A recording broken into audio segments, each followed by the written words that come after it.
The many shall suffer for the sins of the one.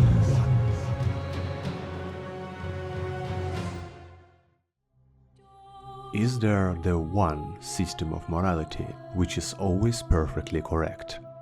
How can you be unwaveringly sure you know a difference between the right and wrong? Where is the border between a protector and a tyrant? The war is a hellish place, and today this unnamed Roman legionnaire had enough of it. During the latest massacre, he drops his weapons and flees the battle. Yet he gets caught, and not only him is unlucky, but the whole legion will now be punished for his cowardice. Next evening, after he was caught, everyone in his legion drew lots, and every 10th soldier on whom the lot of the shortest straw fell was executed by his 9 comrades, by stoning, clubbing or stabbing. The execution spared no one, regardless of individual degrees of fault, rank or distinction. It was called decimation, a word which mostly is a synonym to annihilation nowadays, but originally means a punishment of a tenth, in order to preserve the absolute order. As a person living in a modern era and a society with the morality standards of a 2 millennia after, what say you it is? Cruel, inhumane, tyrannical, or just plainly senseless? Brace yourself, because the Golden Rule punishes not only every tenth, it actually annihilates everyone should even the only one commit a crime. It is ever seen, it is candid and surprisingly effective. At least that's how it looks at first glance. This, as well as several other philosophical questions, were building the story of a world-known Skyrim quest mod, The Forgotten City. Much different from the action-adventure Skyrim, it hugged you with a mythical fantasy detective story to unwrap with multiple endings and well-written storyline. So well in fact that it won a National Writers Guild Award with its script. Few years later, The Forgotten City is reborn and reshaped in the form of an independent game, and here's what's it about.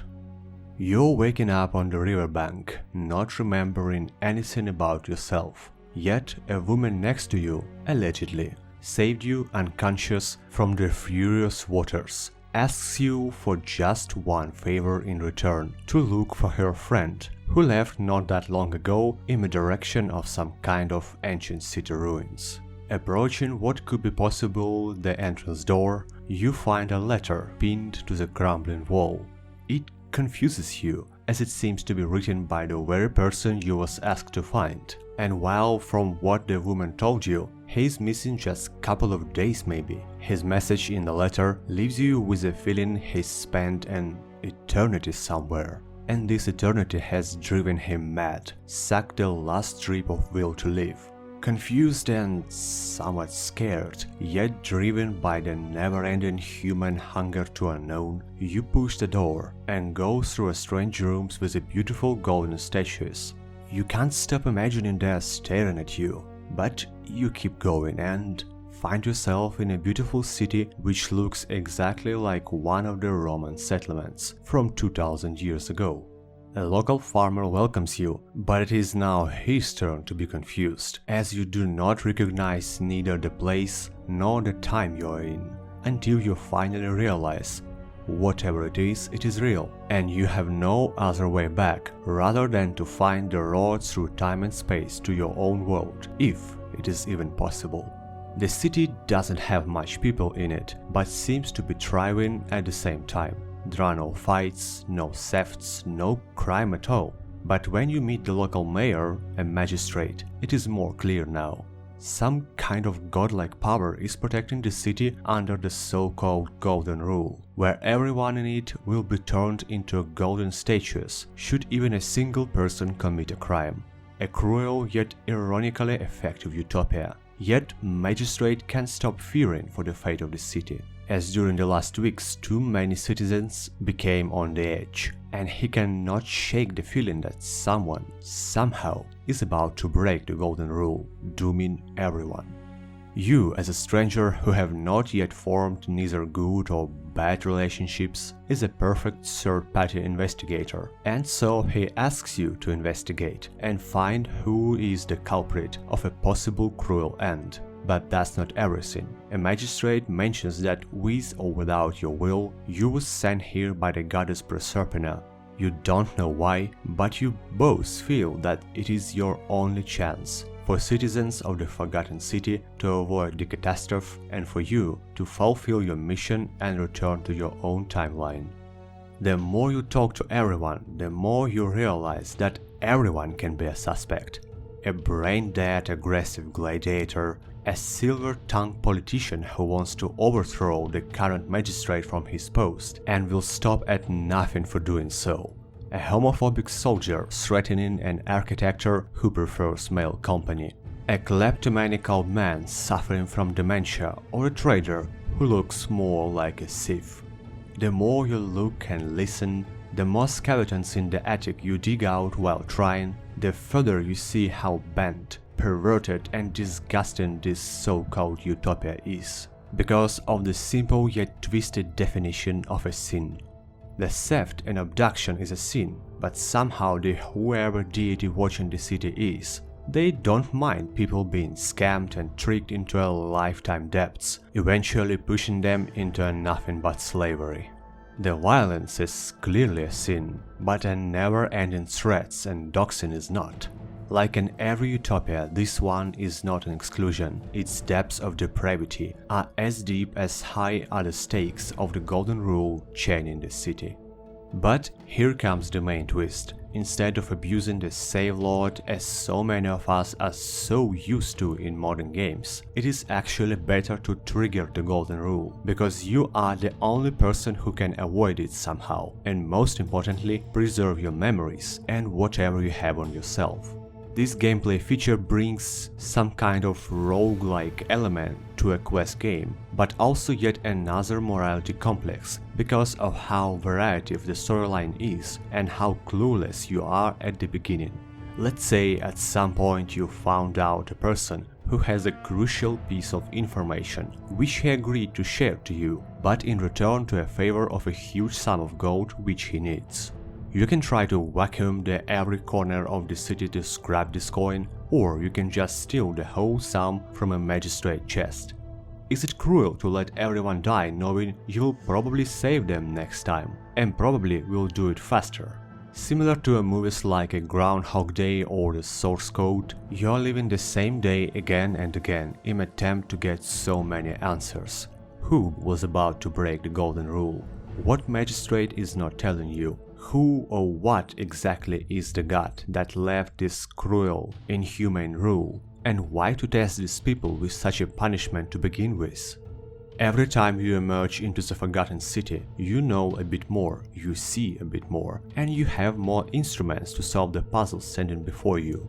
With each attempt, you also realize that city is much bigger than it looks at the first glance, and the more you learn, the more you realize that whatever the truth is, it will be much more ugly than the law itself and the hidden sins of all people in the city combined. Action gameplay-wise, the game is not your average RPG where you smash skeletons and burn dragons. Violence, even if somehow possible to be made bypassing the ever-seen golden rule, is simply not the main road here. Yet your perception, intuition and wits are your best weapons. While if you will be playing the game without a rush, it offers a decent amount of stealth action and, I would say, a really light horror gameplay, which kinda lacks in animation. That's not something to complain about, knowing the game was made only by 3 developers in just 4 years. And well, practically in 2.5 years, as at some point the whole setting was changed completely during a production. But it is actually fun and unusual, as even the seemingly combat tools like bows are used in a much more inventive and a mystical way. As for the gameplay bugs, I did not encounter a single game-breaking one, that's for sure, and just a few visual glitches here and there, yet I was playing the initial release version of the game mostly. Dialogue, story and narration-wise, Forgotten City surprised me as someone who finished a Skyrim mod several times. I was not initially expecting much, just a reshaping maybe, but the game managed to pull out the unforeseen. It kept the overall concept of the mod, but that's it. It is a brand new game with a brand different setting with a vastly expanded amount of characters, stories and overall depth of the plot, and stunningly beautiful city built on Unreal Engine 4, accompanied by a charming soundtrack. The story at the first glance wraps around Roman mythology, but slowly layers of Greek and Egyptian mythical lore are added, intertwining so seamlessly and so curiously that you understand author didn't just scratch the Wikipedia, he is a passionate adept of history and mythology himself. And this is adding the shrouded veil of a truly exciting mythical adventure, which leaves you with an urge to at least refresh your school program memories. Choice and consequences wise, the game often puts you in front of real moral dilemmas. Several times I would just virtually stumbled and wasn't sure which choice to make, because every last of them was expectably leading to a larger evil to another party should you do the seemingly objectively good, humane scene to the first one. It raises the deep moral discussions within your head, which it gently does not answer for you, but gives you a vast amount of philosophical food to chew on, and question your own nature and beliefs of what is fundamentally good and evil. The game is truly non-linear, not only through the side quests, which I can barely call such as they blend and serve for the main storyline so well, but in a real impact on the ending as well. There are 4 endings, and should I say that the difference between the first, bad, and fourth, let's say, best good ending left me with such a childish grin that I just laid back on my chair and smiled like that for a few minutes. In the last 5 years, only a few games this or that left me in such a deep state of thinking and rethinking my game choices as well as my own life philosophy. And as for an indie game made by a team of just 3 people and pretty short term, The Forgotten City is undoubtedly a true gem of modern gaming industry, climbing to a 9.5 points out of 10 and clearly standing out from a masses of both AAA and indie products. Beautiful, deep, truly unusual, and surely worth of every cent. No matter if you have played the Skyrim mod or not, if you enjoy the thrilling, engaging storylines, if you love mythology and truly impactful choices, you should absolutely go no further and give it a try. Thank you so much for watching, peeps, and I hope you found this video useful. Make sure to enable channel notifications and join our Discord to always stay in touch and watch the new videos as soon as they arrive. Stay tuned, stay healthy and stay happy. Sinitar Gaming here, signing out.